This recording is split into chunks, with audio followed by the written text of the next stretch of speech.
Welcome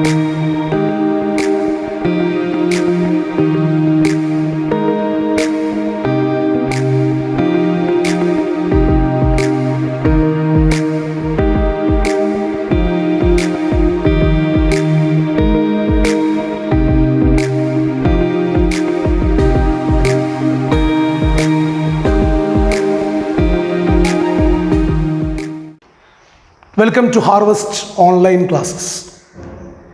അങ്ങനെ നീണ്ടൊരു long ബ്രേക്കിന് ശേഷം നീറ്റ് എക്സാം കഴിഞ്ഞിരിക്കുകയാണ്. കോവിഡിൻ്റെ ഒരുപാട് പ്രതിസന്ധികൾക്കിടയിൽ നിന്ന് ഒരുപാട് ബുദ്ധിമുട്ടുകളെല്ലാം സഹിച്ചാണ് നമ്മുടെ വിദ്യാർത്ഥികൾ ഈ ഒരു എക്സാം എഴുതിയത്. നേരത്തെ നടക്കേണ്ട 2-3 മാസങ്ങൾക്ക് മുമ്പ് നടക്കേണ്ട എക്സാം ഇപ്പോൾ ഈ സെപ്റ്റംബർ 13 നടന്നിരിക്കുകയാണ്. അത് നടക്കുമോ നടക്കില്ല, അല്ലെങ്കിൽ മാറ്റിവെക്കുമോ എന്നുള്ള ആശങ്കകളൊക്കെ കുട്ടികൾക്കുണ്ടായിരുന്നു. അത് അവരുടെ പഠന നിലവാരത്തെ കാര്യമായിട്ട് ബാധിച്ചിരുന്നു. പല കുട്ടികളും അത് ഈ എക്സാമിൻ്റെ ഒരു ഡേറ്റുകൾ മാറ്റിവെക്കുന്നത് മൂലം പഠനത്തിൽ നിന്ന് തന്നെ ഒരുപാട് മാറിപ്പോയിട്ടുണ്ടായിരുന്നു. അങ്ങനെ പല അനുഭവങ്ങളും പല കുട്ടികളും ഷെയർ ചെയ്തിട്ടുണ്ടായിരുന്നു. ഏതെന്നാലും അവരുടെ മനസ്സിന് ഒരുപാട് പ്രതീക്ഷ നൽകുന്ന, അല്ലെങ്കിൽ അവരുടെ മനസ്സിന് ഒരുപാട് ആശ്വാസം നൽകുന്ന ഒരു എക്സാമാണ് NTA കണ്ടക്ട് ചെയ്ത ഈ 2020 ഈ ലാസ്റ്റ് നീറ്റ് എക്സാം. വളരെ എളുപ്പത്തിലുള്ള ക്വസ്റ്റ്യൻസാണ് എല്ലാ സബ്ജക്റ്റിൽ നിന്നും ചോദിച്ചിട്ടുള്ളത്. ബയോളജിയിൽ നിന്ന് പ്രത്യേകിച്ചും NCERT ടെക്സ്റ്റ് ബുക്കുമായിട്ട് ഓറിയൻറ്റഡ് ചെയ്ത, അല്ലെങ്കിൽ NCERT ടെക്സ്റ്റ് ബുക്കിനോട് നീതി പുലർത്തുന്ന ക്വസ്റ്റ്യൻസ് തന്നെയായിരുന്നു. അങ്ങനെയാണ് ബഹുഭൂരിഭാഗം കുട്ടികളും അഭിപ്രായപ്പെട്ടിട്ടുള്ളത്. അപ്പോൾ ഈ ഒരു സെഗ്മെൻറ്റ് ഹാർവസ്റ്റ് ഇവിടെ ഒരുക്കുന്നതിൻ്റെ ഉദ്ദേശം ഈ ലാസ്റ്റ് എഴുതിയ കുട്ടികൾക്ക് കൃത്യമായ ക്വസ്റ്റ്യൻസിൻ്റെ ഒരു ആൻസേഴ്സ്, അതിൻ്റെ ഒരു അവലോകനം നടത്തുക എന്നുള്ളത് മാത്രമല്ല, ഇനി നീറ്റിന് പ്രിപ്പയർ ചെയ്തുകൊണ്ടിരിക്കുന്ന കുട്ടികൾക്ക്, അവർക്ക് ഈ വർഷം +2 പഠിക്കുന്ന കുട്ടികൾക്കും അതുപോലെ തന്നെ +1 ജോയിൻ ചെയ്ത കുട്ടികൾക്കും, അങ്ങനെ പരീക്ഷകൾക്ക് വേണ്ടി കോമ്പറ്റേറ്റീവ് എക്സാമിനേഷന് വേണ്ടി പ്രിപ്പയർ ആയിക്കൊണ്ടിരിക്കുന്ന കുട്ടികൾക്കുള്ള അവർ എത്രത്തോളം NCERTയുമായിട്ട് ബന്ധപ്പെട്ട് നിൽക്കണം എന്നതിൻ്റെ ഒരു അനാലിസിസ് കൂടിയാണ് ഈ ഒരു സെഷൻ കൊണ്ട് ഉദ്ദേശിക്കുന്നത്. ഓക്കെ, NCERTയിൽ നിന്ന് മാത്രമേ ക്വസ്റ്റ്യൻസ് വരുള്ളൂ, അല്ലെങ്കിൽ NCERT തന്നെയാണ് നമ്മൾ പഠിക്കേണ്ടത്. NCERTൻ്റെ ഓരോ ലൈനും അല്ലെങ്കിൽ ഓരോ വേർഡും ഓരോ ഡയഗ്രം ക്യാച്ച് ചെയ്ത് എടുക്കണം. അതാണ് ക്വസ്റ്റ്യൻ എല്ലാം തന്നെ പ്രൂവ് ചെയ്യണത്. കാരണം സ്റ്റേറ്റ്മെൻറ്റ് ടൈപ്പുകളിലെ ക്വസ്റ്റ്യൻസ് ആയിരുന്നു ധാരാളവും, അതുപോലെ തന്നെ മാച്ച് ദ ഫോളോയിങ് ക്വസ്റ്റ്യൻസ് തന്നെയായിരുന്നു ധാരാളം ഉണ്ടായിരുന്നത്. NCERTയിലെ സ്റ്റേറ്റ്മെൻറ്റുകൾ അതുപോലെ തന്നെ പേസ്റ്റ് ചെയ്തുകൊണ്ടുള്ള ഒരു ടൈപ്പായിരുന്നു ക്വസ്റ്റ്യൻസിൻ്റെ രീതിയായിരുന്നു പലപ്പോഴും പല ഭാഗത്തുനിന്നും ഈ എക്സാമിന് വേണ്ടി ചോദിച്ചിരിക്കുന്നത്.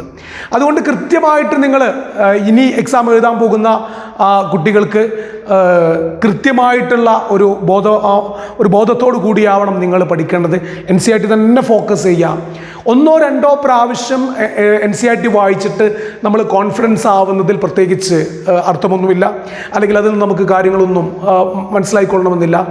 മിനിമം ഞാൻ എല്ലായ്പ്പോഴും പറയുന്ന ഒരു കാര്യമാണ്, മിനിമം 20 പ്രാവശ്യമെങ്കിലും NCERT ടെക്സ്റ്റ് ബുക്ക് നമ്മൾ വായിച്ചിരിക്കണം. പലപ്പോഴായിട്ട് ഒരു കോഴ്സ് ഡ്യൂറേഷനിൽ മിനിമം 20 പ്രാവശ്യമെങ്കിലും നമ്മൾ ആ ടെക്സ്റ്റ് ബുക്ക് കൃത്യമായിട്ട് വായിച്ചു കൊണ്ടിരിക്കണം. ഒരു 5 മിനിറ്റ് നിങ്ങൾക്ക് ഫ്രീ ടൈം കിട്ടുകയാണെങ്കിൽ പോലും ഈവൻ ഫിസിക്സും കെമിസ്ട്രിയും വായിക്കുന്നതിനേക്കാൾ കൂടുതലായിട്ട് നിങ്ങൾക്ക് NCERT ടെക്സ്റ്റ് ബുക്ക് ബയോളജി വായിക്കാൻ പറ്റും. ഒരുപാട് ഏരിയ നിങ്ങൾക്ക് കവർ ചെയ്യാൻ പറ്റും. 2-3 പേജ് നിങ്ങൾക്ക് ഈസി ആയിട്ട് കവർ ചെയ്യാൻ പറ്റും. അപ്പോൾ ഇനി വരുന്ന കുട്ടികളോട് നിങ്ങൾ അർത്ഥത്തിലുള്ള ഒരു പഠന സംവിധാനമായിരിക്കണം നിങ്ങൾ ഏർപ്പെടുത്തേണ്ടത്.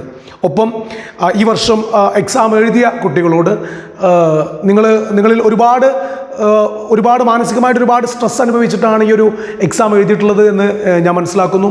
എന്നാലും നിങ്ങൾക്ക് ഒരുപാട് ആശ്വാസം തരുന്നൊരു ക്വസ്റ്റ്യൻ പേപ്പറാണ് ഈ വന്നിട്ടുള്ളത്. അതുകൊണ്ട് തന്നെ നല്ലൊരു റാങ്ക് നമുക്ക് പ്രതീക്ഷിക്കാം. അത് ഇനിയുള്ള നിങ്ങളുടെ മുന്നോട്ടുള്ള പഠനത്തിന് ഗുണം ചെയ്യട്ടെ. ഓക്കെ, കൂടുതൽ മാർക്കിൽ അല്ലെങ്കിൽ ആൻസേഴ്സ് കീസ് നോക്കിയിട്ട് നിങ്ങൾ കൂടുതൽ വറി ചെയ്യേണ്ട ആവശ്യമില്ല, അല്ലെങ്കിൽ റാങ്ക് ലിസ്റ്റ് കൃത്യമായിട്ട് വരട്ടെ. ആശ്വസിക്കുക, നമുക്ക് നല്ലൊരു എക്സാം ആയിരുന്നു, നന്നായിട്ട് നിങ്ങൾ പെർഫോം ചെയ്തിട്ടുണ്ട്. ഓക്കെ, നല്ല മാർക്ക് തന്നെ, നല്ല റാങ്ക് തന്നെ നിങ്ങൾക്ക് എല്ലാവർക്കും കിട്ടും, അല്ലെങ്കിൽ അങ്ങനെ കിട്ടട്ടെ എന്ന് ആത്മാർത്ഥമായിട്ട് പ്രാർത്ഥിക്കുന്നു.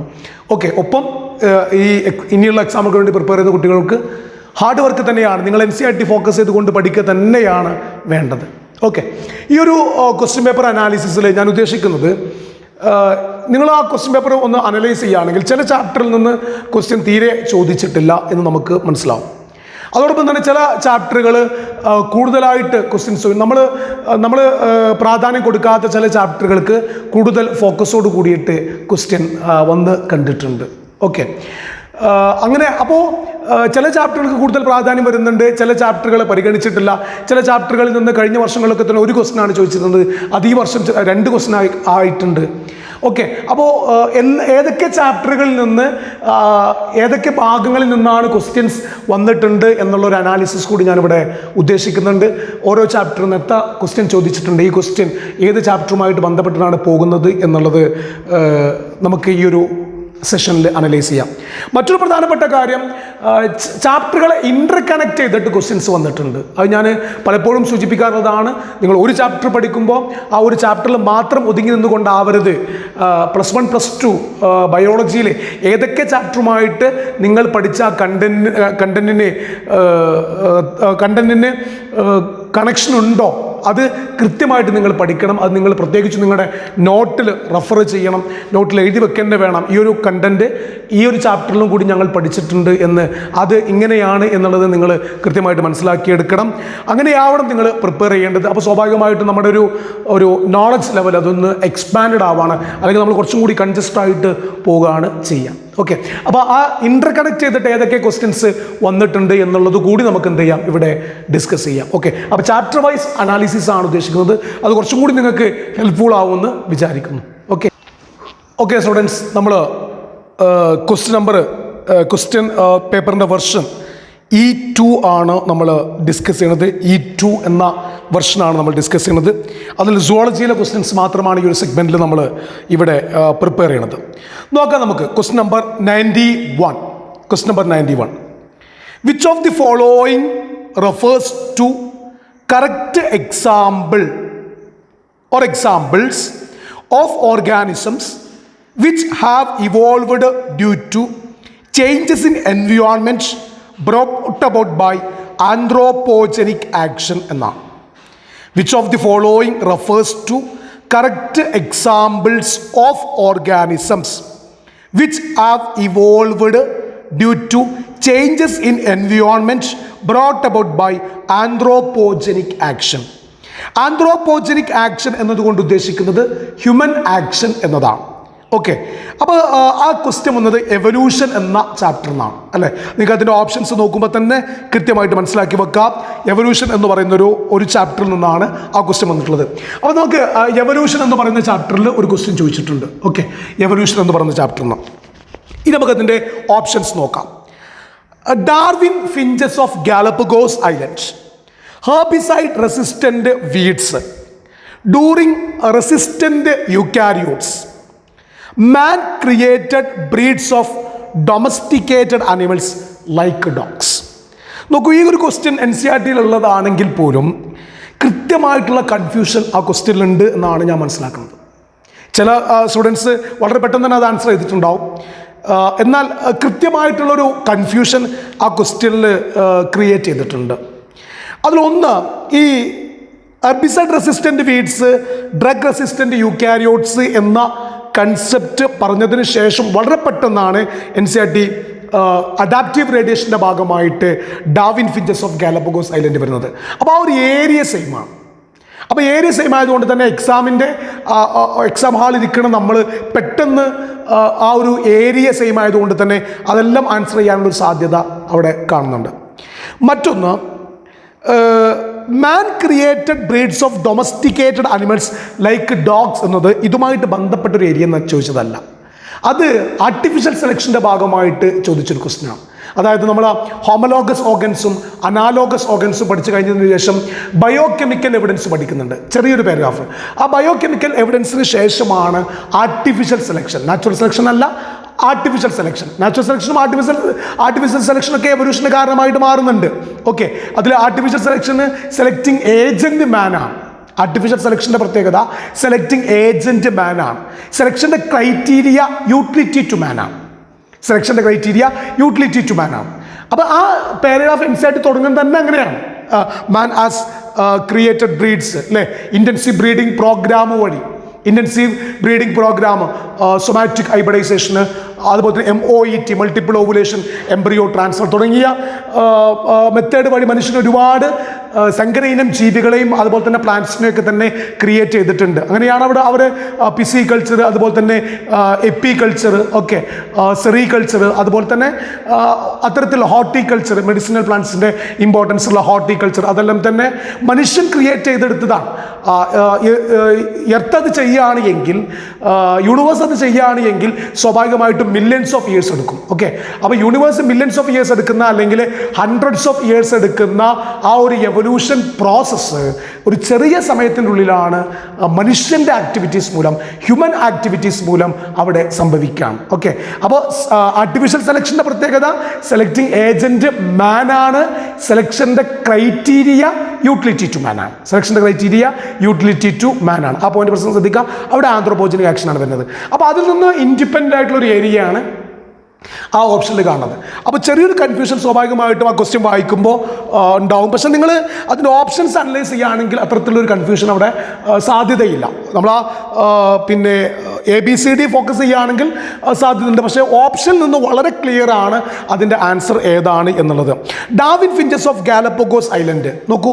Darwin finches of Galapagos island ഒരിക്കലും നമുക്ക് എടുക്കാൻ പറ്റില്ല. കാരണം അത് അഡാപ്റ്റീവ് റേഡിയേഷൻ്റെ ഭാഗമായിട്ട് നമ്മൾ പറയുന്നതാണ്. ഡൈവേർജൻ്റ് എവല്യൂഷൻ്റെ അല്ലെങ്കിൽ അഡാപ്റ്റീവ് റേഡിയേഷൻ്റെ എക്സാമ്പിളായിട്ടാണ് നമ്മൾ small black bird, okay, Darwin finches, Galapagos island, the original seed eating ground ഫിഞ്ചസിൽ നിന്നും ഇൻസെക്ടിവോറസും അതുപോലെ തന്നെ ഫ്രൂട്ട് ഈറ്റിംഗ് ബേർഡ്സും, ഓക്കെ, ഇൻസെക്ടിവോറസും അതുപോലെ തന്നെ കാക്ടസ് ടൈപ്പ് ബീഡ്സ് ഉള്ള ഫിഞ്ചസ് ഒക്കെ ഡെവലപ്പ് ചെയ്തത്. അപ്പോൾ അതൊരു നാച്ചുറൽ സെലക്ഷൻ്റെ ഭാഗമാണ്. അവിടെ മാൻ അല്ല, സെലക്ടിങ് ഏജന്റ് മാൻ അല്ല, സെലക്ഷൻ്റെ ക്രൈറ്റീരിയ യൂട്ടിലിറ്റി ടു മാൻ അല്ല. അതൊരു ഡൈവേർജൻ്റ് എവല്യൂഷനാണ്, അല്ലെങ്കിൽ ഒരു അഡാപ്റ്റീവ് റേഡിയേഷൻ്റെ ഭാഗമായിട്ട് നമുക്ക് ആ A എന്ന് പറയുന്ന ഓപ്ഷനെ പരിഗണിക്കാൻ പറ്റുള്ളൂ. അർബിസൈഡ് റെസിസ്റ്റൻ്റ് വീഡ്സ്, അത് കൃത്യമായിട്ട് NCERT പറഞ്ഞിട്ടുണ്ട്. അർബിസൈഡ്സിനെ റെസിസ്റ്റ് ചെയ്യുന്ന വീഡ്സുകൾ എവല്യൂഷൻ ബൈ നാച്ചുറൽ സെലക്ഷനാണ്, which are anthropogenic. Evolution by natural selection which are anthropogenic, human activities മൂലമാണ് herbicide resistant weeds. Then drug resistant eukaryotes.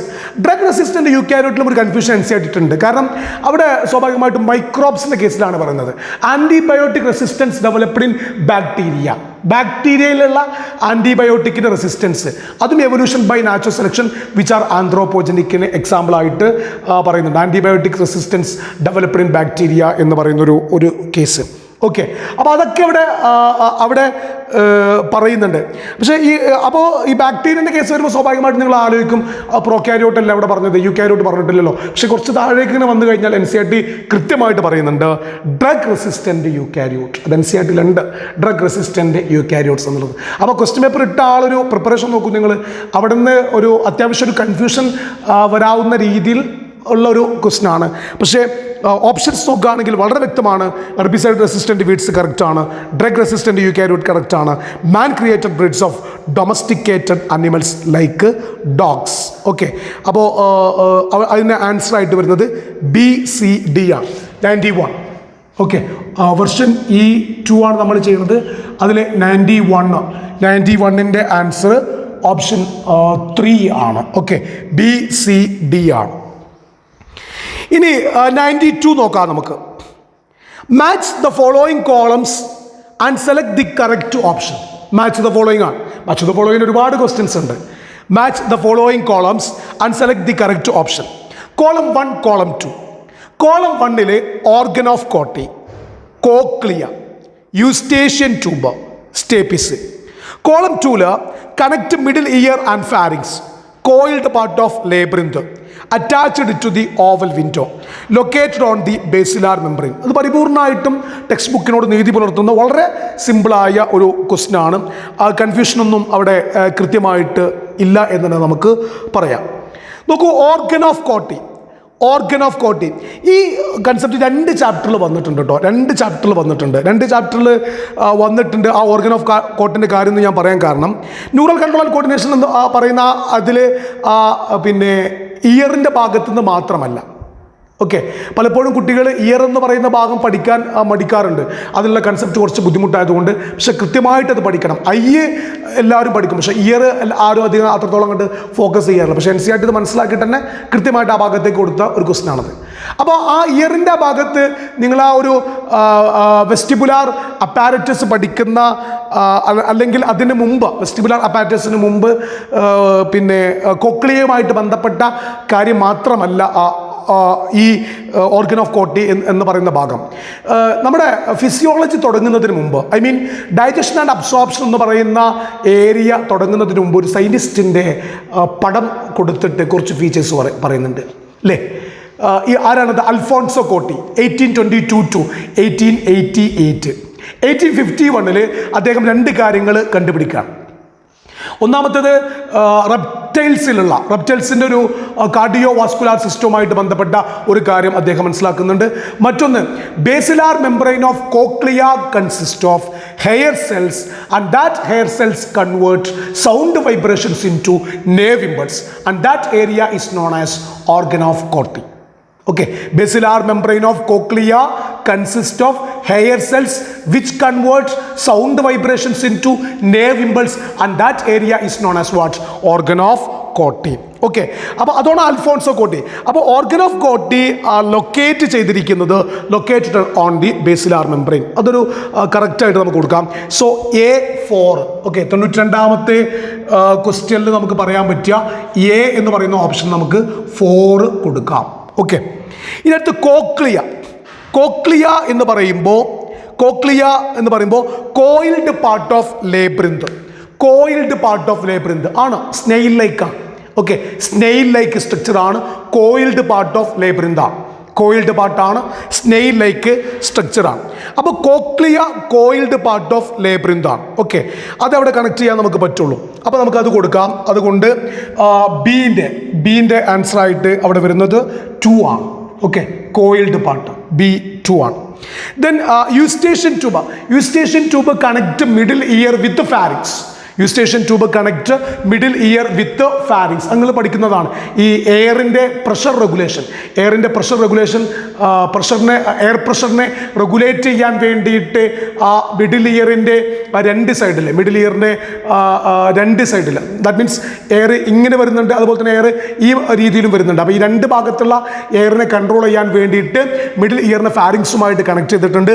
അതിനെ വിളിക്കുന്ന പേരാണ് Eustachian tube. So connect middle ear and pharynx. അതുകൊണ്ട് സിക്ക് നമുക്ക് അവിടെ കൊടുക്കാൻ പറ്റിയ ഓപ്ഷൻ 1 എന്നുള്ളതാണ്. ഇനി നമുക്ക് ഡി ഓപ്ഷൻ നോക്കാം. Okay, D option stapes. Okay, stapes is what? Attached to oval window അല്ലേ? ഫസ്റ്റ് നമ്മൾ വരുന്നത് pinna, then auditory canal, then ear drum, malleus, incus, stapes, oval window. So stapes is what? Attached to oval window. That means D is what? 3. D3 ആണ്. Okay, D3 ആണ്. അപ്പോൾ A4 B2 C1 D3. A4 B2 C1 D3 അവിടെ 3rd ഓപ്ഷനാണ്. അപ്പോൾ 19 answer ആയിട്ട് വരുന്നത് 3rd ആണ് കേട്ടോ. ഓപ്ഷൻ 3 ആണ് വരുന്നത്. ഓക്കെ, 3rd ഓപ്ഷനാണ് ഇത് വരുന്നത്. അതുകൊണ്ട് ഈ ക്വസ്റ്റ്യൻ ചോദിച്ചിട്ടുള്ളത് especially from the chapter neural control and coordination. അതിൽ സെൻസ് ഓർഗൻസ് എന്ന് പറയുന്ന ഭാഗത്തു നിന്നാണ്, ഇയറിൻ്റെ ഭാഗത്തു നിന്നാണ് വന്നുള്ളത്. അപ്പോൾ ന്യൂറൽ കൺട്രോൾ ആൻഡ് കോർഡിനേഷന് ഒരു ക്വസ്റ്റ്യൻ വന്നിട്ടുണ്ട്. ഓക്കെ, ഇനി നമുക്ക് അടുത്ത ക്വസ്റ്റ്യൻ 93ാമത്തെ ക്വസ്റ്റ്യൻ ഡിസ്കസ് ചെയ്യാം. Question number 93. Identify the wrong statement with reference to immunity. Identify the wrong statements with reference to immunity. When exposed to antigen, living or dead, antibodies are produced in the host body. It is called active immunity. When ready-made antibodies are directly given, it is called passive immunity. Active immunity is quick and gives full response. Fetus receive some antibodies from mother. It is an example for passive immunity. Identify the wrong statement with reference to immunity. ഏത് ചാപ്റ്ററുമായിട്ട് ബന്ധപ്പെട്ട മക്കളെ question? Human health and disease. Human health and diseases എന്ന് പറയുന്ന ചാപ്റ്ററിൽ നിന്നാണ് ഈ question വന്നിട്ടുള്ളത്. So identify the wrong statement with reference to immunity. ഇമ്മ്യൂണിറ്റിയുമായിട്ട് ബന്ധപ്പെട്ട് റോങ് സ്റ്റേറ്റ്മെന്റ് ഏതാണ്? ഞാൻ പലപ്പോഴും പറയാറുണ്ട്, ആ ഒരു പാരഗ്രാഫ് നിങ്ങൾ കൃത്യമായിട്ട് പഠിക്കേണ്ടത് ഒരു ബോക്സ് ടൈപ്പിലാണ് പഠിക്കേണ്ടത് എന്ന് പലപ്പോഴും പറയാറുണ്ട്. അത് NCERT ഇങ്ങനെ ആക്റ്റീവ് ആൻഡ് പാസീവ് ഇമ്മ്യൂണിറ്റി എന്നുള്ള ഏരിയ അതിങ്ങനെ പരന്ന് പറഞ്ഞു പോവാണ്. പക്ഷെ നിങ്ങളത് കൃത്യമായിട്ട് what is the difference between active immunity and passive immunity എന്ന് പഠിച്ചു കഴിഞ്ഞാൽ കൃത്യമായിട്ട് നിങ്ങൾക്ക് അതിൻ്റെ അവിടുന്ന് ചോദിക്കുന്ന ബോർഡ് എക്സാം ലെവലിൽ ക്വസ്റ്റ്യൻ ചോദിച്ചാലും ഇതിനകത്ത് എൻട്രൻസ് ലെവൽ ക്വസ്റ്റ്യൻ ചോദിച്ചാലും നിങ്ങൾക്ക് കറക്റ്റായിട്ട് ചെയ്യാൻ പറ്റും. ആ രീതിയിലാണ് നിങ്ങൾ ആ ഒരു ഏരിയ പ്രിപ്പയർ ചെയ്യേണ്ടതെന്ന് പലപ്പോഴും ഞാൻ പറയാറുണ്ടായിരുന്നു. അപ്പോൾ നോക്കൂ, നിങ്ങൾ അവിടെ ആക്റ്റീവ് ഇമ്മ്യൂണിറ്റിൻ്റെ പ്രത്യേകത, ആക്റ്റീവ് ഇമ്മ്യൂണിറ്റി 2 ആക്റ്റീവ് ഇമ്മ്യൂണിറ്റി ഉണ്ട്. ആക്റ്റീവ് ഇമ്മ്യൂണിറ്റി മാത്രമല്ല പാസീവ് ഇമ്മ്യൂണിറ്റിയും. ആക്റ്റീവ് ഇമ്മ്യൂണിറ്റിയും പാസീവ് ഇമ്മ്യൂണിറ്റിയും 2 ടൈപ്പ് ഉണ്ട് എന്ന് നമുക്ക് പറയാം. ആക്റ്റീവ് ഇമ്മ്യൂണിറ്റിയിൽ on exposure to antigen, on exposure to antigen, മറ്റൊന്ന് by injecting antigen. On exposure to antigen എന്ന് പറഞ്ഞാൽ നാച്ചുറൽ ആക്റ്റീവ് ഇമ്മ്യൂണിറ്റിയാണ്. ബൈ ഇൻജെക്റ്റിംഗ് ആൻറ്റിജൻ എന്ന് വെച്ചാൽ ആർട്ടിഫിഷ്യൽ ആക്റ്റീവ് ഇമ്മ്യൂണിറ്റിയാണ്. Okay, on exposure to antigen, on exposure to antigen എന്ന് പറയുമ്പോൾ natural active ഇമ്മ്യൂണിറ്റിയാണ്. ബൈ ഇൻജെക്റ്റിംഗ് ആൻറ്റിജൻ എന്ന് പറയുമ്പോൾ വാക്സിനാണ് ഉദ്ദേശിക്കുന്നത്, അത് ആർട്ടിഫിഷ്യൽ ആയിട്ടുള്ള ആക്റ്റീവ് ഇമ്മ്യൂണിറ്റിയാണ്. ഇനി no exposure to antigen, no exposure to antigen അത് നാച്ചുറൽ പാസീവ് ഇമ്മ്യൂണിറ്റിയാണ്. By injecting antibodies, by injecting antibodies അത് ആർട്ടിഫിഷ്യൽ പാസീവ് ഇമ്മ്യൂണിറ്റിയാണ്, ആർട്ടിഫിഷ്യൽ പാസീവ് ഇമ്മ്യൂണിറ്റിയാണ്. നോ എക്സ്പോഷർ ടു ആൻറ്റിജൻ എന്ന് പറയുമ്പോൾ അത് നാച്ചുറൽ പാസീവ് ഇമ്മ്യൂണിറ്റിയാണ്. അവിടെയാണ് കൊളോസ്റ്റം വരുന്നത്, yellow coloured milk, colostrum first yellow coloured milk which is abundant in the antibodies IgA എന്ന് പറയുന്ന ആൻറ്റിബോഡി പ്രസൻ്റ് ആണ്. അത് നോ എക്സ്പോഷർ ടു ആൻറ്റിജൻ ആണ്. കുഞ്ഞിൻ്റെ ബോഡിക്ക് ആൻറ്റിജൻ വന്നിട്ടല്ലല്ലോ അപ്പോൾ കുഞ്ഞിന് അമ്മയുടെ ബോഡിയിൽ നിന്ന് ആ ഇമ്മ്യൂണിറ്റി കിട്ടുന്നത്. ഓക്കെ, അതുപോലെ by injecting antibodies, readymade antibodies, readymade antibodies, snake bite, antivenom, snake bite. Okay, അപ്പോൾ ആ ഒരു ബേസിക് ഇൻഫർമേഷൻ. അതിന് പുറമെ വേറെയും ചില പോയിന്റുകൾ നമുക്കത് അവിടെ ഷെയർ ചെയ്യുന്നുണ്ട്. Immune system is activated by antigen, no immune system activation. Okay, immunological memory is exist, no immunological memory. Okay, in the case of passive immunity, no immunological memory. Immune system start after a short time. Okay, immune system develop quickly എന്ന് പറഞ്ഞിട്ടുള്ള ചില case നമ്മൾ പ്രത്യേകിച്ചും പറയുന്നുണ്ട്. അപ്പോൾ human health and diseases എന്ന് പറയുന്ന ചാപ്റ്ററിൽ ഇമ്മ്യൂണിറ്റി എന്ന സെക്ഷനിൽ ആക്റ്റീവ് ആൻഡ് പാസീവ് ഇമ്മ്യൂണിറ്റിയുടെ ഡിഫറൻസ് നിന്നാണ് ക്വസ്റ്റ്യൻ വന്നിട്ടുള്ളത്. ഇനി നമുക്ക് ആ ഓപ്ഷൻസ് നോക്കാം.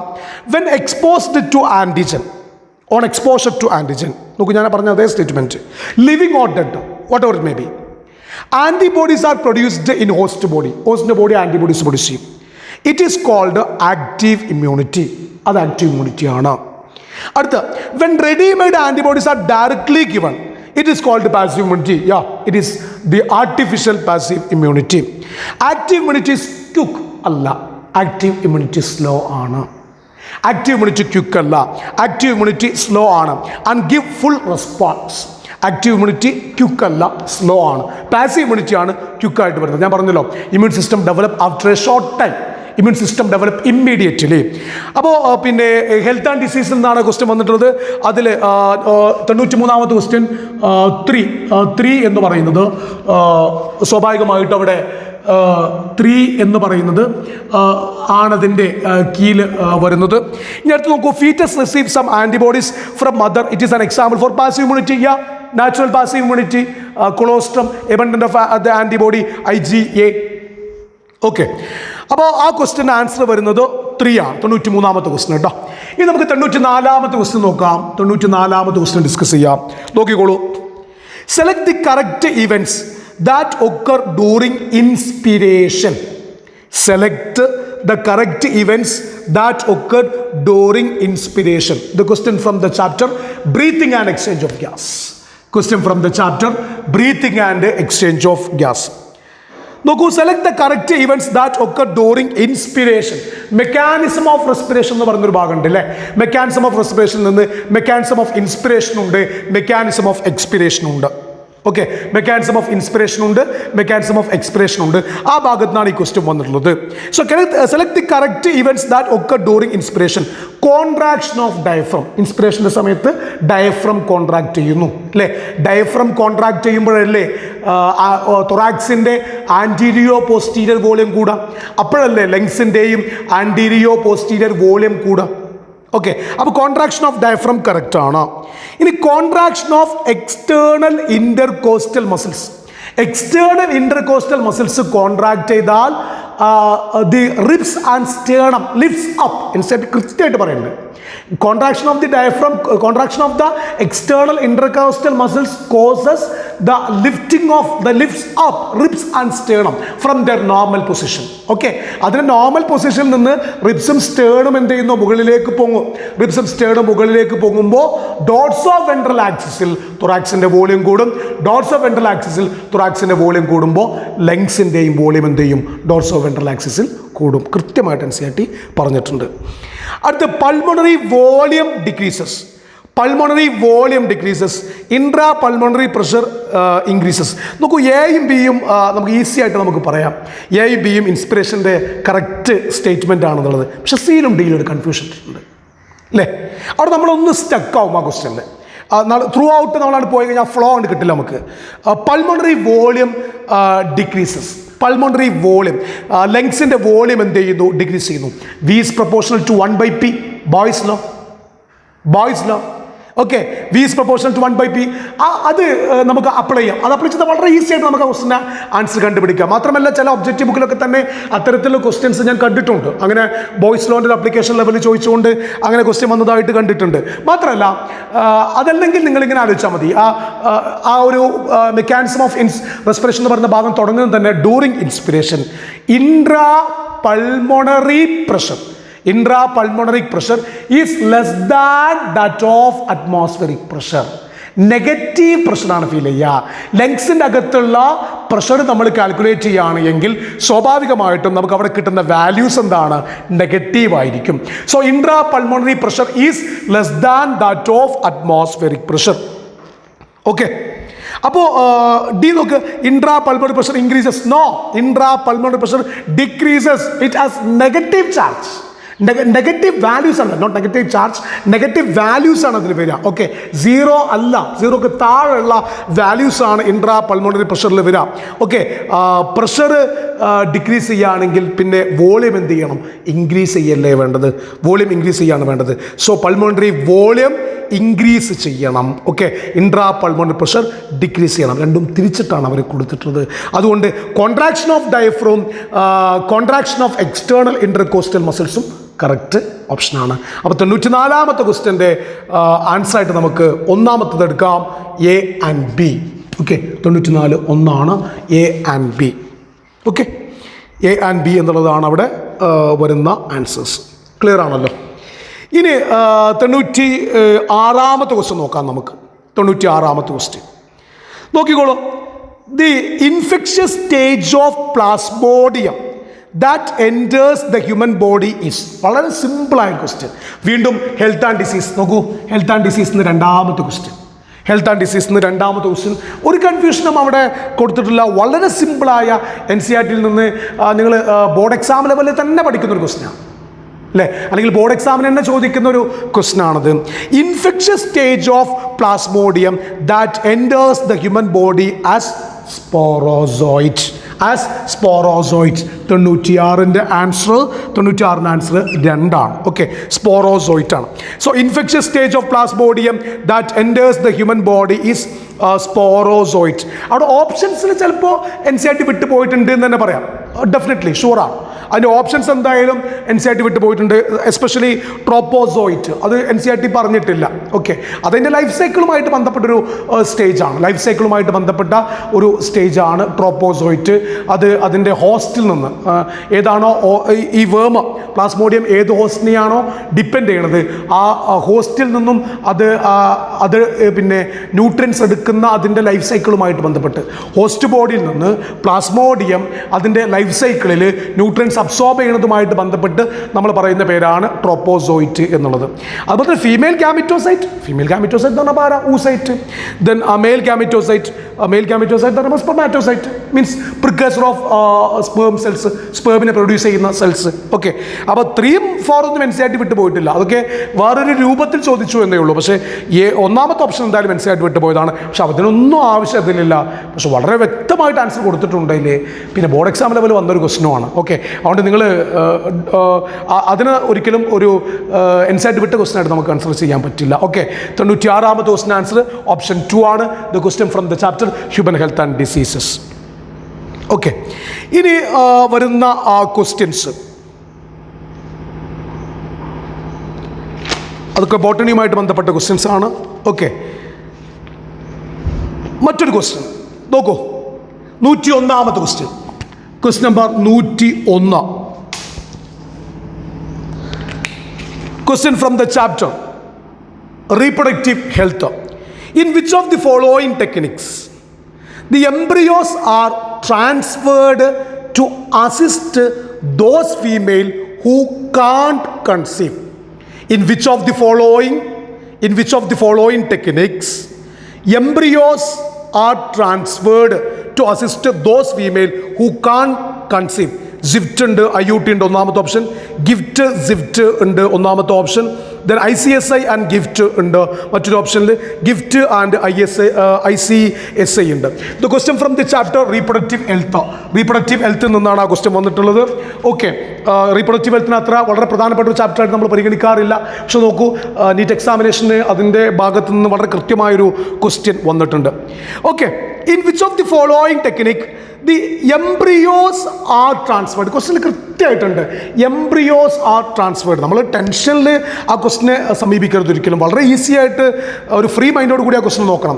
In which of the following technique the embryos are transferred? Embryos are transferred എന്ന് പറയുമ്പോൾ തന്നെ ആൻസർ ഗിഫ്റ്റിലേക്ക് പോകില്ല.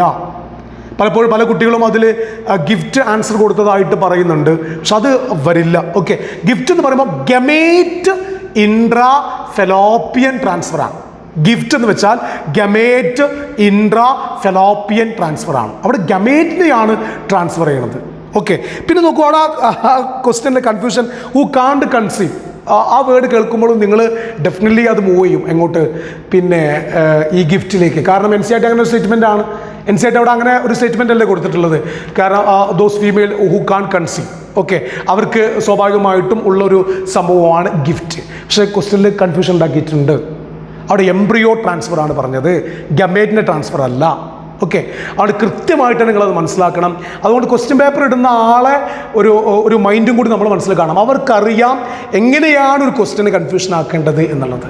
ഓക്കെ, നിങ്ങൾ NCERT എത്ര വായിച്ചു കഴിഞ്ഞാലും നിങ്ങൾ കണക്ട് ചെയ്യാൻ പറ്റുന്നൊരു കപ്പാസിറ്റി നിങ്ങൾക്ക് എത്തുന്നില്ല എങ്കിൽ, നിങ്ങൾക്ക് കണക്ട് ചെയ്യാൻ കഴിയുന്നില്ല എങ്കിൽ സ്വാഭാവികമായിട്ടും നമുക്ക് നീറ്റ് എക്സാമിനേഷൻ്റെ എല്ലാ ക്വസ്റ്റ്യൻസും അറ്റൻഡ് ചെയ്യാൻ കഴിയില്ല. അതുകൊണ്ട് NCERT ഒരുപാട് പ്രാവശ്യം വായിക്കണം.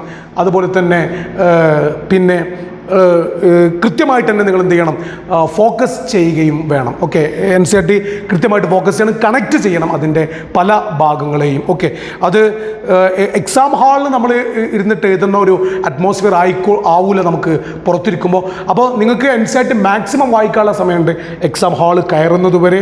എക്സാം ഹാളിൽ അങ്ങനെ നിങ്ങൾ കോൺഫിഡൻ്റ് എങ്കിൽ മാത്രമേ എക്സാം വളരെ ഈസി ആയിട്ട് നടക്കുകയുള്ളൂ. അതുകൊണ്ട് എംബ്രിയോ ട്രാൻസ്ഫർ എന്നാണ് കേട്ടോ മക്കളെ, അതുകൊണ്ട് ഗിഫ്റ്റിനെ പരിഗണിക്കരുത്.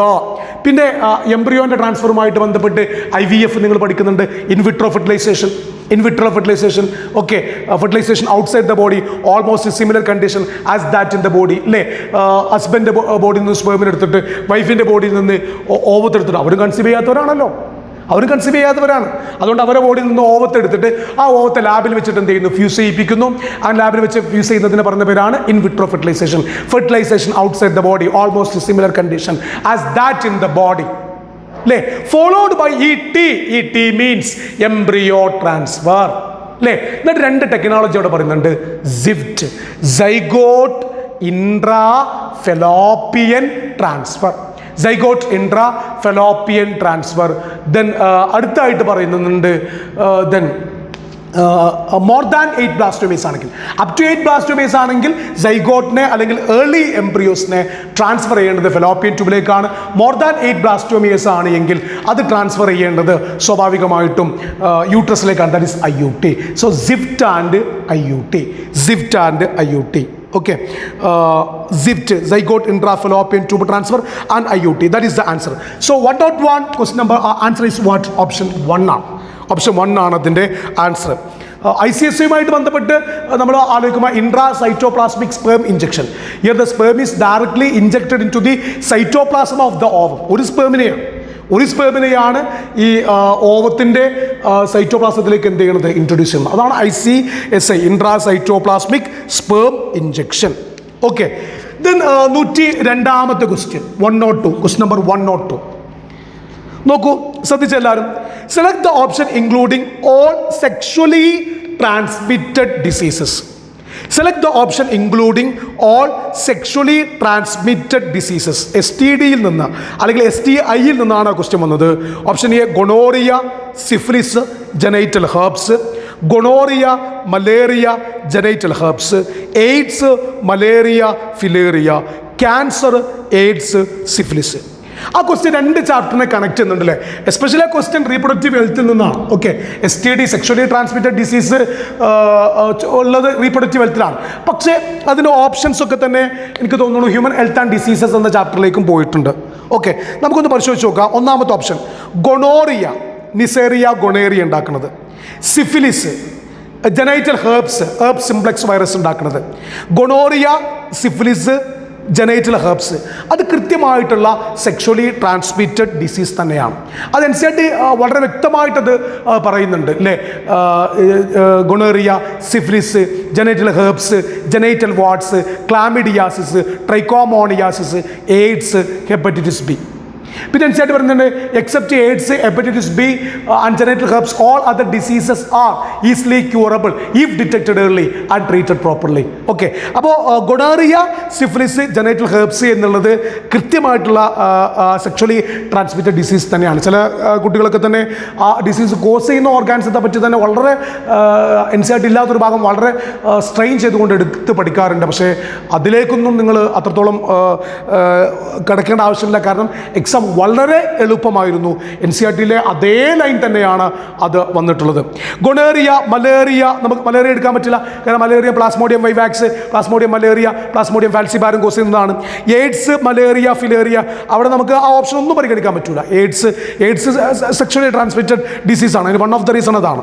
ക്യാൻസർ, എയ്ഡ്സ്, സിഫിലിസ് അതിൽ ക്യാൻസർ നമുക്ക് പരിഗണിക്കാൻ പറ്റില്ല. അതുകൊണ്ട് ക്വസ്റ്റ്യൻ നമ്പർ 102, 102. ഓക്കെ, ഓപ്ഷൻ 1 ആണ് ഇതിൻ്റെ ആൻസർ ആയിട്ട് വരുന്നത്. ഓക്കെ, ഇനി നമുക്ക് 103ലേക്ക് പോവാം. Question number 103. Identify the wrong statement with reference to transport of oxygen. Identify the wrong statement with reference to transport of oxygen. വീണ്ടും ക്വസ്റ്റ്യൻ ഏത് ചാപ്റ്ററിനാണ് മക്കളെ? Question from the chapter breathing and exchange of gas. നോക്കൂ, ബ്രീത്തിങ്ങിൽ നിന്ന് രണ്ടാമത്തെ question, ബ്രീത്തിങ്ങിൽ നിന്നുള്ള രണ്ടാമത്തെ ക്വസ്റ്റ്യൻ ആണ്. Identify the wrong statement. Binding of oxygen with the hemoglobin is mainly related to partial pressure of O2. Binding of oxygen with the hemoglobin is mainly related to partial pressure of O2. നമുക്ക് NCERT line നോക്കാം ആ ഒരു ഏരിയയുമായിട്ട് ബന്ധപ്പെട്ട്. എന്താ NCERT ആദ്യം പറയുന്നത്? RBC consists of red colored iron containing pigment known as what? Hemoglobin. Each hemoglobin can carry a maximum of 4 molecules of oxygen. Hemoglobin can bind with oxygen in a reversible manner to form oxyhemoglobin. Binding of hemoglobin with the oxygen is primarily related to PO2. അടുത്ത line അതാ, 4ാമത്തെ line അതാണ്. Binding of oxygen with hemoglobin is primarily related to PO2. PCO2, temperature, H+ concentration are the other factors which can also interfere with this binding. മനസ്സിലായോ? Okay, അതുകൊണ്ട് A correct ആണ്. Binding of oxygen with haemoglobin is mainly related to partial pressure of O2. Okay, 103ാമത്തെ ക്വസ്റ്റ്യനിൽ ഒന്നാമത്തേത് correct ആണ്. Okay, നമുക്ക് മറ്റൊന്ന് നോക്കാം. Partial pressure of CO2 can interfere with O2 binding with hemoglobin. Okay, ഒന്നാമത്തെ നമ്മുടെ റോങ് സ്റ്റേറ്റ്മെൻ്റ് ആണ് കണ്ടുപിടിക്കാൻ പറഞ്ഞല്ലേ. അപ്പോൾ രണ്ടാമത്തെ നോക്കാം നമുക്ക്. Partial pressure of CO2 can interfere with O2 binding with haemoglobin. PCO2 can interfere with O2 binding with the hemoglobin. PCO2, temperature, H+ concentration are the other factors which can also interfere with this binding. ഇനി മൂന്നാമത്തെ option നോക്കാം നമുക്ക്. High H+ concentration in alveoli. അവിടെ നമ്മളൊന്ന് stuck ആകും.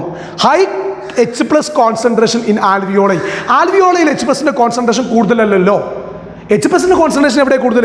What are the factors that help in the association of oxyhaemoglobin? High PO2, low PCO2, low temperature, low H+ concentration. What are the factors that help in the dissociation of oxyhemoglobin? Low PO2, high PCO2, high temperature, high H+ concentration. Okay, so high H+ concentration in alveoli favors the formation of oxyhemoglobin. ശരിയായില്ല, law H+ concentration എന്നാണ് പറയേണ്ടത്. അതുകൊണ്ട് 3 option അവിടെ false ആയിട്ട് വരുന്നുണ്ട്. Then low PCO2 in alveoli favors the formation of oxyhemoglobin. അത് കറക്റ്റാണ്. Low PCO2 in alveoli favors the formation of oxyhemoglobin. കറക്റ്റാണ്. നമ്മൾ റോങ് അല്ലേ ചോദിച്ചത്, അപ്പോൾ റോങ് മൂന്നാമത്തേതാണ്. സോ ക്വസ്റ്റ്യൻ നമ്പർ 103 ഓപ്ഷൻ 3 ആണ്. ഇനി നമുക്ക് ചെയ്യാനുള്ളത് 107 ആണ്. 107 question number 107. Choose the correct pair from the following. Choose the correct pair from the following. Ligases join the 2 DNA molecule. Polymerase break the DNA into fragments. Nuclease separate the 2 strands of DNA. Exonuclease make cuts at a specific position within DNA. നോക്കൂ, ആ ക്വസ്റ്റിന് ഒരുപാട് ചാപ്റ്ററുമായിട്ട് connection ഉണ്ട്. അതിലെ options biomolecule എന്ന് പറയുന്ന ചാപ്റ്ററുമായിട്ട് അതിന് connection ഉണ്ട്. അതുപോലെ തന്നെ ജെനറ്റിക്സിൻ്റെ രണ്ടാമത്തെ ചാപ്റ്റർ മോളിക്കുലാർ ഇൻഹെറിറ്റൻസ് എന്ന് പറയുന്ന ചാപ്റ്ററുമായിട്ട് കണക്ഷൻ ഉണ്ട്. ദെൻ ഡൈജഷൻ ആൻഡ് അബ്സോർപ്ഷൻ എന്ന് പറയുന്ന ചാപ്റ്ററുമായിട്ട് കണക്ഷൻ ഉണ്ട്. ബയോമോളിക്യൂളിൽ കണക്ഷൻ വരുമ്പോൾ സ്വാഭാവികമായിട്ടും ഡൈജഷനും ആ കണക്ഷൻ ഉണ്ടാവുമല്ലോ. ഓപ്ഷൻസാണ് ഞാൻ പറഞ്ഞു കേട്ടോ. ഒരർത്ഥത്തിൽ നമുക്കതിനെ ബയോടെക്നോളജിയുടെ ചില ഭാഗങ്ങളുമായിട്ടും കണക്ഷൻസ് ഉണ്ട് എന്ന് പറയാം. അപ്പോൾ ഒരു 4-5 ചാപ്റ്ററുമായിട്ട് കണക്ട് ചെയ്തിട്ടുള്ള ഒരു ക്വസ്റ്റ്യൻ ആണ് ആ വന്നിട്ടുള്ളത്. Choose the correct pair from the following. Ligases join the two DNA molecule. Ligases join the 2 DNA molecule. അത് കറക്റ്റ് പെയറാണ്. അത് നിങ്ങൾ എവിടെ പഠിക്കുന്നത്? ബയോമോളിക്യൂൾ പഠിക്കുന്നുണ്ട്. ബയോമോളിക്യൂളിൽ IUP international union for biochemistry classify enzymes into 6 classes and 4 to 13 subclasses based on the biochemical reaction they promote. Oxidoreductase, then what? Transferase, hydrolase, then lyase, isomerase, ligase. Ligase ജോയിനിങ്ങിനെ സഹായിക്കുന്നു. Ligase ജോയിനിങ്ങിനെയാണ് സഹായിക്കുന്നത്. പഠിക്കുന്നതാണ് നിങ്ങൾ.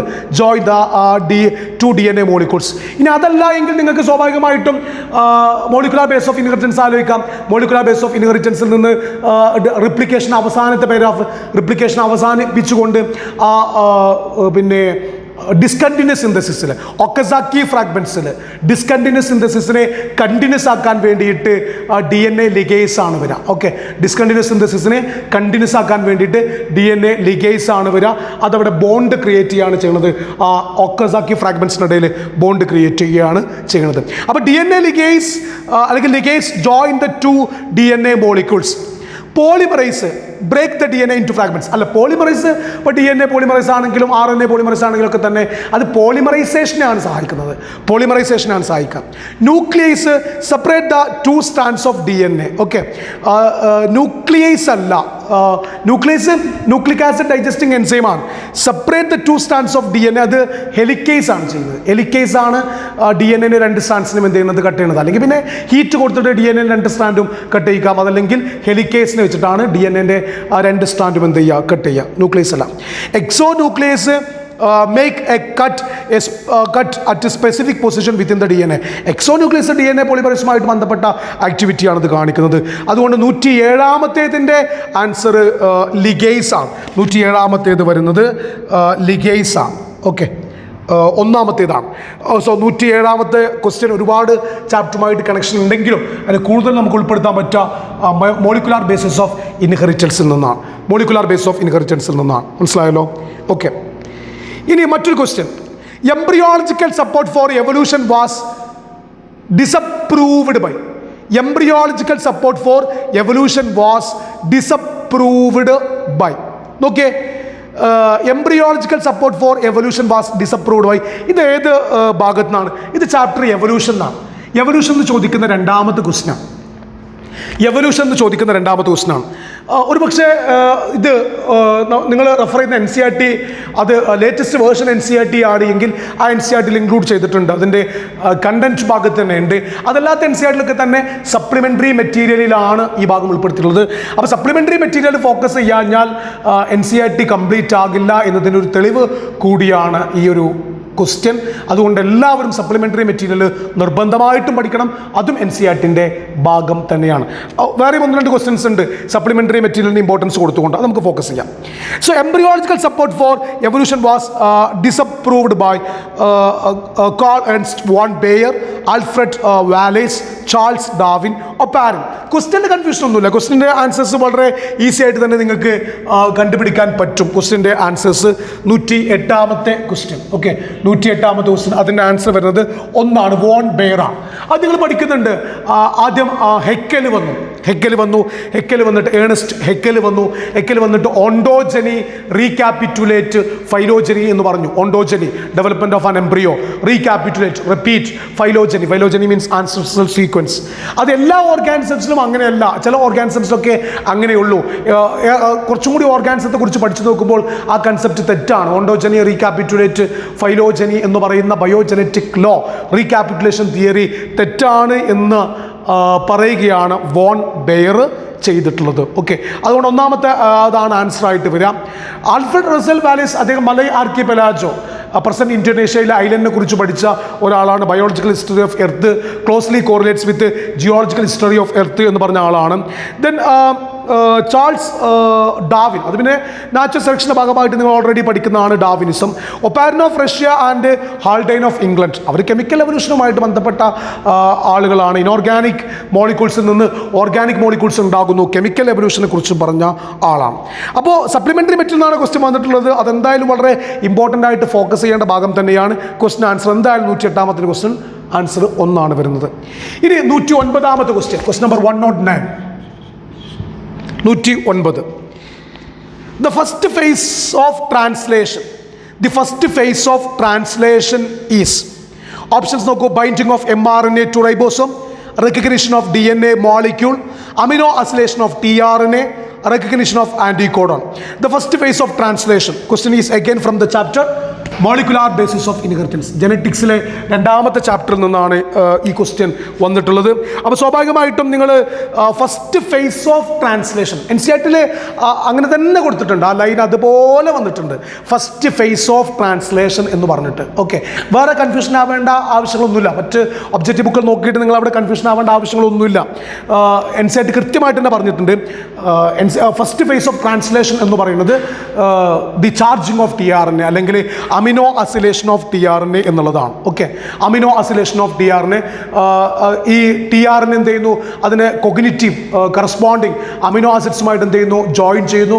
tRNAയിലുള്ള anti codons ഈ mRNA codons എന്ത് ചെയ്യുന്നു, read ചെയ്യുന്നു.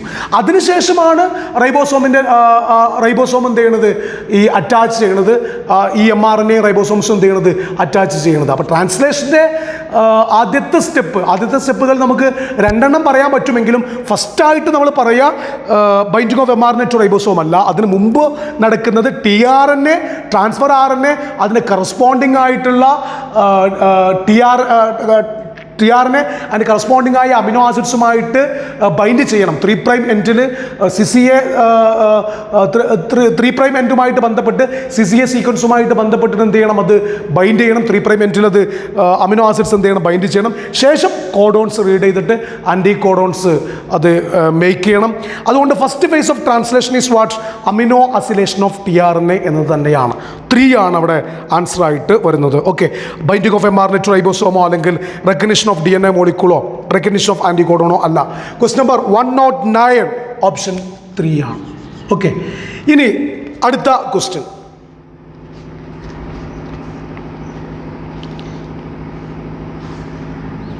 നൂറ്റി പന്ത്രണ്ടാമത്തെ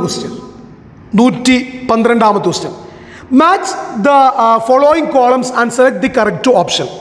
column 1 floating ribs, acromion, scapula, glenoid cavity. Column 2 located between 2nd and 7th rib, head of humerus, clavicle, do not connect with sternum. Okay, അതിൽ പിന്നെ ക്വസ്റ്റ്യൻ വളരെ കൃത്യമായിട്ട് നമുക്ക് പറയാം. ലോക്കോമോഷൻ ആൻഡ് മൂവ്മെൻറ്റ് എന്ന് പറയുന്ന ചാപ്റ്ററിൽ നിന്നാണ്. ലോക്കോമോഷൻ ആൻഡ് മൂവ്മെൻറ്റ് എന്ന് പറയുന്ന ചാപ്റ്ററിൽ നിന്നാണ് ക്വസ്റ്റ്യൻസ് വന്നിട്ടുള്ളത്.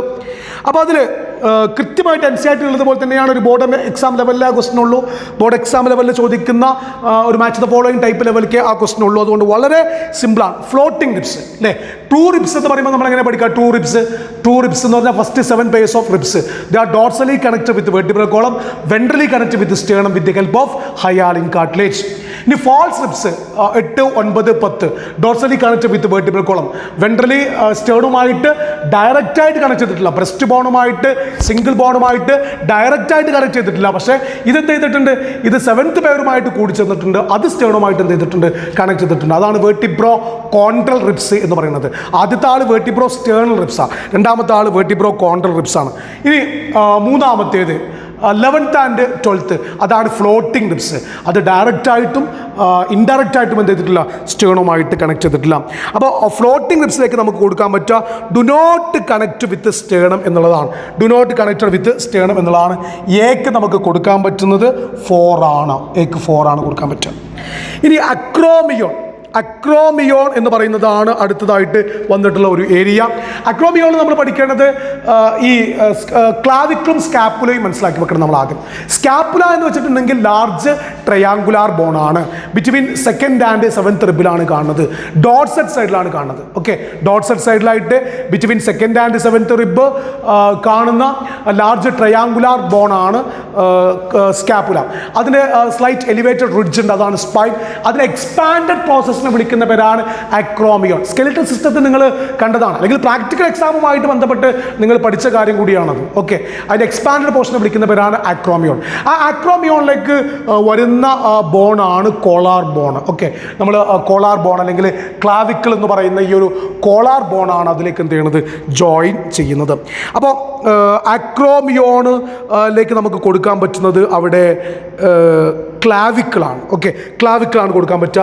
അപ്പോൾ ബിക്ക് നമുക്ക് അവിടെ കൊടുക്കാൻ പറ്റിയത് മൂന്നാമത്തേതാണ്. ഓക്കെ, 3 ആണ് നമുക്ക് അവിടെ കൊടുക്കാൻ പറ്റുക. ഇനി സ്കാപ്പുല വരുന്നുണ്ട് മക്കളെ. സ്കാപ്പുല ഞാൻ ഓൾറെഡി പറഞ്ഞു, between 2nd and 7th റിബ. Then സ്വാഭാവികമായിട്ട് നമുക്ക് സി എന്ന് പറയുന്ന ഓപ്ഷൻ അവിടെ ഒന്നാമത്തെ കൊടുക്കാം, located between 2nd and 7th rib. അതുപോലെ തന്നെ ഗ്ലീനോയിഡ് cavity below the acromion there is a cavity called glenoid cavity. അവിടെയാണ് ഹെഡ് ഓഫ് ഹ്യൂമറസ് ആർട്ടിക്കുലേറ്റ് ചെയ്യുന്നത്. ഹെഡ് ഓഫ് ഹ്യൂമറസ് ആർട്ടിക്കുലേറ്റ് ചെയ്യുന്നത് ഗ്ലീനോയിഡ് ക്യാവിറ്റിയിലാണ്. സോ ദാറ്റ്സ് വൈ ഗ്ലീനോയിഡ് ക്യാവിറ്റി, അതായത് ഡിക്ക് നമുക്ക് അവിടെ കൊടുക്കാൻ പറ്റുക 2 ആണ്. So A4 B3 C1 D2 ആ ഓപ്ഷനെ നമുക്ക് പരിഗണിക്കാം. A4 B3 C1 D2 ആണ്. അപ്പോൾ സ്വാഭാവികമായിട്ടും അവിടെ ആൻസർ വരുന്നത് 4 ആണ്. ഓപ്ഷൻ 4 ആണ് വരുന്നത്. ഇനി 113ാമത്തെ ക്വസ്റ്റ്യൻ. 113ാമത്തെ question. Match the following diseases with the causative organism and select the correct option. Match the following diseases with the causative organism and select the correct option. Column 1 typhoid, pneumonia, filariasis, malaria. Column 2 wuchereria, plasmodium, salmonella, haemophilus. Health and ഡിസീസിൽ നിന്നാണ്. ഏത് ചാപ്റ്ററിൽ നിന്നാണ്? Health and ഡിസീസിൽ നിന്ന് വന്ന 4ാമത്തെ question. മൂന്നാമത്തെ ക്വസ്റ്റ്യൻ ആണ് ഹെൽത്ത് ആൻഡ് ഡിസീസിൽ നിന്ന്. അതും കറക്റ്റായ NCERT ആണ്. ഒരു കൺഫ്യൂഷനും അവിടെ അവർ ഇട്ടിട്ടില്ല. അത് വളരെ സിമ്പിളാണ്. അത് ഞാൻ പറയുന്നു ബോർഡ് എക്സാം ലെവലിൽ നമുക്ക് ഈസി ആയിട്ട് ചെയ്യാൻ പറ്റിയ അല്ലെങ്കിൽ പഠിച്ചതാണ്. ഓക്കെ, ടൈഫോയിഡിൻ്റെ പാത്തോജൻ സാൽമോണല്ല ടൈഫി അല്ലേ, സാൽമോണല്ല ടൈഫി ആണ്. സോ എ വരുന്നത് 3 ആണ്. A3 ആണ് വരുന്നത്. Then pneumonia, streptococcus pneumonia and Haemophilus influenza, രണ്ടും ബാക്ടീരിയൽ ഡിസീസസ് ആണ്. ടൈഫോയിഡും ന്യൂമോണിയയും ബാക്ടീരിയൽ ഡിസീസ് ആണ്. സ്ട്രെപ്റ്റോകോക്കസ് ന്യൂമോണിയ അതവിടെ ഇല്ല, പക്ഷേ ഹീമോഫിലസ് ഇൻഫ്ലുവൻസ ഉണ്ട്. അതുകൊണ്ട് നമുക്ക് ബിക്ക് എന്ത് ചെയ്യാം, ബിക്ക് സ്വാഭാവികമായിട്ടും 4 എന്ന ഓപ്ഷൻ പരിഗണിക്കാം. ദെൻ സിക്ക് എന്താണ് നമ്മൾ കൊടുക്കുക, ഫിലേറിയാസിസ് അല്ലെങ്കിൽ എലഫന്റിയാസിസ്. അത് wuchereria bancrofti and wuchereria malayi by the biting of the female Culex mosquito. By the biting of the female Culex mosquito. മക്കൾ അത് അനിമൽ കിങ്ഡത്തിലും വന്നിട്ടുണ്ട് അല്ലേ. അനിമൽ കിങ്ഡത്തിൽ അഷ്കൽമിതസിൻ്റെ ഭാഗമായിട്ട് റൗണ്ട് വംസിൻ്റെ ഭാഗമായിട്ട് എക്സാമ്പിൾസ് പഠിക്കുന്നിടത്ത് നിങ്ങൾ ബാൻക്രോഫ്റ്റിയെ പറ്റി പഠിക്കുന്നുണ്ട്. പിന്നെ ഹെൽത്ത് ആൻഡ് ഡിസീസിലും അതുണ്ട്. അതുകൊണ്ട് ഫിലേറിയാസ് നമുക്ക് സിക്ക് നമുക്ക് 1 കൊടുക്കാൻ പറ്റും. ദെൻ ഡി ഓപ്ഷൻ മലേറിയ സ്വാഭാവികമായിട്ടും ഡി ഓപ്ഷൻ 2 ആണ് വരിക. Plasmodium malaria, plasmodium falciparum, then plasmodium vivax, plasmodium ovale, plasmodium malignant malaria, plasmodium falciparum cause ചെയ്യുന്നു. So A3 B4 C1 D2, A3 B4 C1 D2 രണ്ടാമത്തേതാണ് അവിടെ ആൻസർ ആയിട്ട് വരുന്നത്. അടുത്ത് നമുക്ക് ചെയ്യാനുള്ളത് 115ാമത്തെ ക്വസ്റ്റ്യൻ. ശ്രദ്ധിക്കൂ എല്ലാവരും. 115ാമത്തെ question. The QRS complex in a standard ECG represents. The QRS complex in a standard ECG represents. Okay. Question from the chapter Body Fluids and Circulation. Body Fluids and Circulation. Body fluids and circulation എന്ന് പറയുന്ന ചാപ്റ്ററിൽ നിന്നാണ് question വന്നിട്ടുള്ളത്. വളരെ simple ആയിട്ടുള്ളൊരു question ആണ്. വീണ്ടും board exam ലെവലിൽ NCERT വായിച്ച ഒരു ആൾക്ക് വളരെ ഈസി ആയിട്ട് ചെയ്യാൻ പറ്റിയൊരു ആൻസറാണ്. ഞാൻ പലപ്പോഴും നിങ്ങളടുത്ത് പറയാറുള്ളൊരു കാര്യം ഇതാണ്, 20 ക്വസ്റ്റ്യൻ വളരെ സിമ്പിളായിരിക്കും. 20 ക്വസ്റ്റ്യൻ നമ്മൾ 45 ക്വസ്റ്റ്യൻ സോൾജിൽ 20 ക്വസ്റ്റ്യൻ അത് വളരെ സിമ്പിളായിരിക്കും. അടുത്ത 20 ക്വസ്റ്റ്യൻ NCERT വെച്ചിട്ട് ടഫാക്കും. NCERTക്ക് തന്നെ ലെവൽ 1, ലെവൽ 2, ലെവൽ 3 ഒരുപാട് ക്വസ്റ്റ്യൻസ് ഉണ്ട്. ലെവൽ 1 എന്ന് പറഞ്ഞ സിമ്പിൾ ക്വസ്റ്റ്യൻ ഉണ്ട്. ബോർഡ് എക്സാം ലെവലിൽ ചെയ്യാൻ പറ്റിയ ക്വസ്റ്റ്യൻസ് NCERTയിലുണ്ട്. അതുപോലെ തന്നെ ഈ ഗോയിങ് ബാച്ചിൽ കുട്ടികൾക്ക് ചെയ്യാൻ പറ്റിയ ക്വസ്റ്റ്യൻസ് അതിലുണ്ട്. ലെവൽ 2 ഉണ്ട്, ലെവൽ 3, അങ്ങനെ പല ലെവൽ ക്വസ്റ്റ്യൻസ് NCERTയിലുണ്ട്. അതിൽ വളരെ സിമ്പിളായ ഒരു ക്വസ്റ്റ്യൻ ആണ് ആ ചോദിച്ചിട്ടുള്ളത്. അതുകൊണ്ട് 20 ക്വസ്റ്റ്യൻ എല്ലാവർക്കും ചെയ്യാൻ പറ്റും. അടുത്ത 20 ക്വസ്റ്റ്യൻ അത് NCERTയുടെ ലെവൽ 2ലേക്ക് പോകും. അത് അത്യാവശ്യം പഠിച്ച NCERT വായിച്ച കുട്ടികൾക്ക് ചെയ്യാൻ പറ്റുള്ളൂ. അടുത്തൊരു 5 ക്വസ്റ്റ്യൻ 2025 അവസാനത്തെ ഒരു 5 ക്വസ്റ്റ്യൻ അത് അത്യാവശ്യം അതിൻ്റെ ഓപ്ഷൻസിലൊക്കെ നല്ലൊരു ടൈറ്റ്നസ് ഫീൽ ചെയ്തിട്ടുണ്ടാവും. പക്ഷെ എനിക്ക് തോന്നുന്നു ഈ ക്വസ്റ്റ്യൻ പേപ്പർ ആ ഒരു ഫോർമാറ്റ് സ്വീകരിച്ചിട്ടുണ്ടോ എന്നതൊരു സംശയമുണ്ട്. ഓക്കെ, സ്വാഭാവികമായിട്ടും ഒരു 20 ക്വസ്റ്റ്യന് മേലെ വളരെ എളുപ്പത്തിൽ വന്ന ക്വസ്റ്റ്യൻസ് ആണുള്ളത്. അതിൽ ഈ question QRS complex in a standard ECG represent, ECGക്ക് പ്രധാനമായിട്ടും P wave, then QRS complex, then T wave അല്ലേ. P wave depolarization of atria, QRS complex depolarization of ventricle, depolarization of ventricle. T wave repolarization of ventricle, repolarization of ventricle. Okay, so QRS complex in a standard ECG represents depolarization of ventricle, depolarization of ventricle എന്നുള്ളതാണ് 115ന്റെ answer വരുന്നത് option 3 ആണ്. 115ന്റെ answer വരുന്നത് option 3 ആണ്. മനസ്സിലായല്ലോ?